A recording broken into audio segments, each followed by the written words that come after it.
Cycling for fitness really took off in my life when I entered the triathlons in Burnham-on-Sea that Alan Pendleton introduced in the 1980s. And I can remember 1987 when I was 32 years old. We would swim 20 lengths, being 500 meters, followed by a 12.5 mile cycle ride to Limpsham. It was a loop that turned left at every junction, which I thought was very clever because you didn't have to cross any roads. For safety, it was perfect. And then we would run 3 miles. I kept on running and doing some cycling and swimming.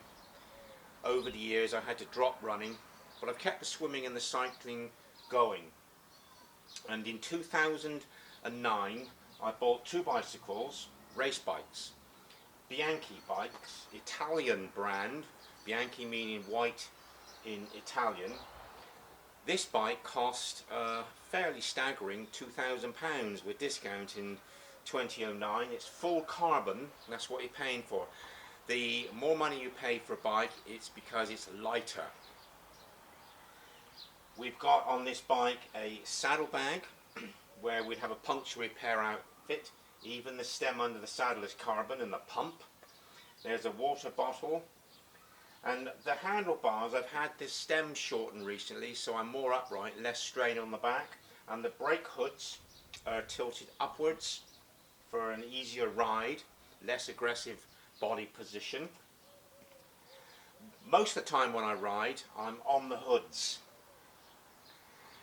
Down on the drops, if I'm cycling against the wind or want to sprint finish. Only up here when I'm drinking water, and that's usually only 1 or 2 mouthfuls on a 12.5 mile circuit. I'm getting the times down to about 40 minutes at the moment. They take me about 44 minutes in winter because the air is cold and it's dense, hard to pierce. But in the summer, the molecules in the air are further apart and you can cut through the air easier. I enjoy temperatures of about 15 to 18 the best. It's improved my fitness. Normally I like to swim Monday, Wednesday, Friday. I can cycle straight after the swim or cycle tea time after the lunchtime swim. Or flexibility continues, Monday, Wednesday, Friday swim, Saturday cycle, so that gives me Sunday to recover from Monday. I'm trying to do 52 circuits a year, and last year was the first time I didn't make it. I had hospital appointments, time overseas, poor weather.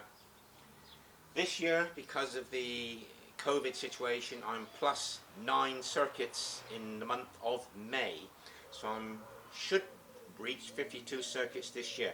It doesn't sound much doing 1 circuit a week, but if you've got hospital appointments, illness, you've got bad weather, holidays, trips overseas, then it's going against you. So I like to have rides in the bank by having a few in advance. Fantastic bike. I've got the clothing to match it, colour coordinated, brand addicted. I'll go over the clothing for you to try and give you an overview just in case you want to take up cycling for fitness. The shorts, I've got the well-known pad. It used to be lanolin would make the chamois supple, but now they've got this man-made fibre. You're not supposed to wear underpants here because this as it stands is going to be preventing you from having chafing on the inside thighs. It's lycra. They say it stretches 5 to 10 times its original shape. And in winter I'll wear these shorts on top and I'll have to have gloves on. But even wearing gloves, the fingertips still get cold. A skull cap, a lot of heat is retained in the head, otherwise it would be lost. The footwear all year round are cleated shoes. You clip these into the pedals and you need to know how to wrench the feet outwards to unlock them if you're going to fall off your bike or suddenly stop. But when your feet are in lock position you get the maximum power, and there's no slippage of the foot on the pedal, so you get maximum power pushing down and pulling the pedal up with your hamstrings. So you're using your quadriceps and hamstrings to turn the pedals. And short socks, Bianchi socks. Summer, the gloves are allowing the fingers to protrude, and the loops here to pull the glove off. Essential piece of equipment is the helmet. They say if you've had an accident, you've banged it, you've got to get yourself a new helmet. Glasses, a must. I went for years without having glasses, but I was lucky. But if you've got a huge area of insects in the air, or you've got a fly coming at you at 20 miles an hour and you're cycling 20 miles an hour, that's a nasty impact on the eye. These are colour tinted, slightly orangey warm effect. I time all my runs, cycles and swims, and I've done for decades. This is a GPS wristwatch. Failing that, you can have a stopwatch on a watch. But I have two GPS watches. One is this one on the wrist, and the other is a cycle computer. It's GPS, costs about £180, and it's got a huge array of functions. I use speed, average speed. There's a marker to show you if your speed is below average or above. There's a series of lights to show you on a scale how fast you're cycling compared to your fastest speed, the time you've been riding.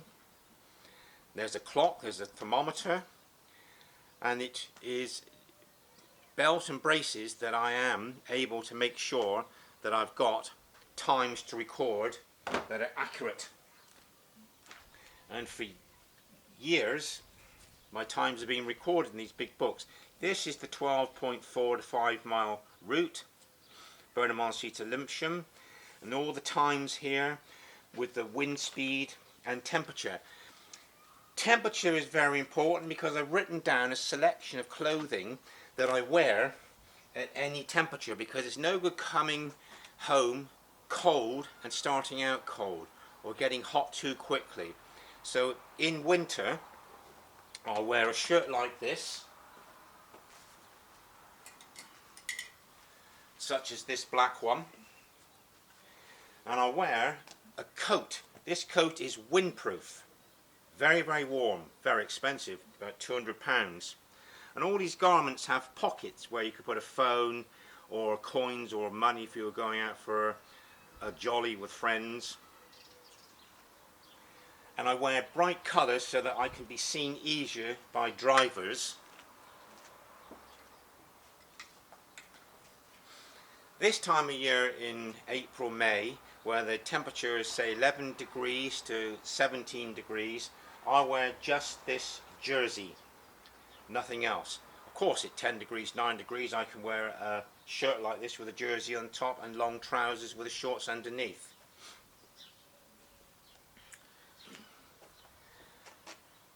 Cycling and swimming are disciplines that you can maintain over the decades. Running, football, rugby, hockey, they have shorter lifespans for many people because of the hard impact and the wear and tear on the joints. But cycling here on that circuit, apart from two bridges that cross the railway line, the route is flat, so it's a minimum strain on the knees. This is the northwest side of the Somerset Levels, so although we've got the super flat landscape, we are prone to a lot of wind.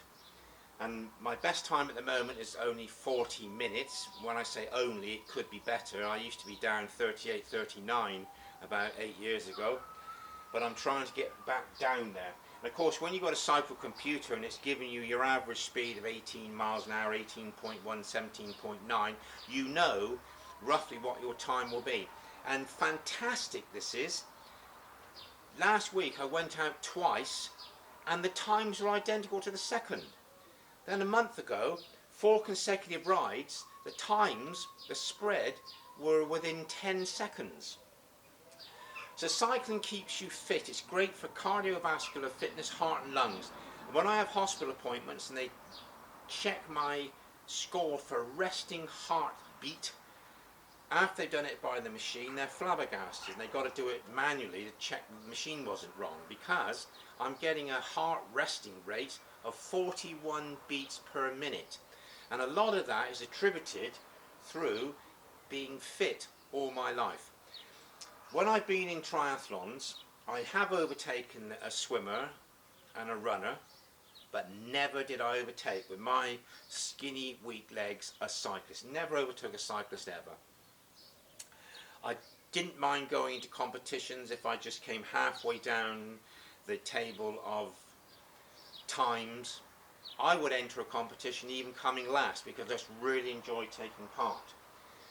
I'm going to keep riding this bike, maybe get a better bike. The more money you pay, the more comfortable the ride is, the faster the bike will be, because it will be lighter. I've got these tyres about 105 psi, 110. The chain is oiled weekly. The bike is washed and cleaned, and it's in superb condition because it's only used for the fitness circuit. People say to me, Michael, why don't you vary your routes? Well, 12.5 miles around the same route is fine for me. I don't have to cross roads, and I do like timing it. 12.45 miles is just right for me. I like short, sharp shocks when I go training, get it over and done with and work hard. And to be getting times between 38 and 45 minutes throughout a year is an ideal work rate. Now I'm hoping that after you watch this video, that due to COVID, we've got people talking about cycling more than we ever have done, and this is the first of 2 videos. This is the fitness video of cycling, and the following video will be the more casual approach to cycling. Get pedaling. Thanks for watching.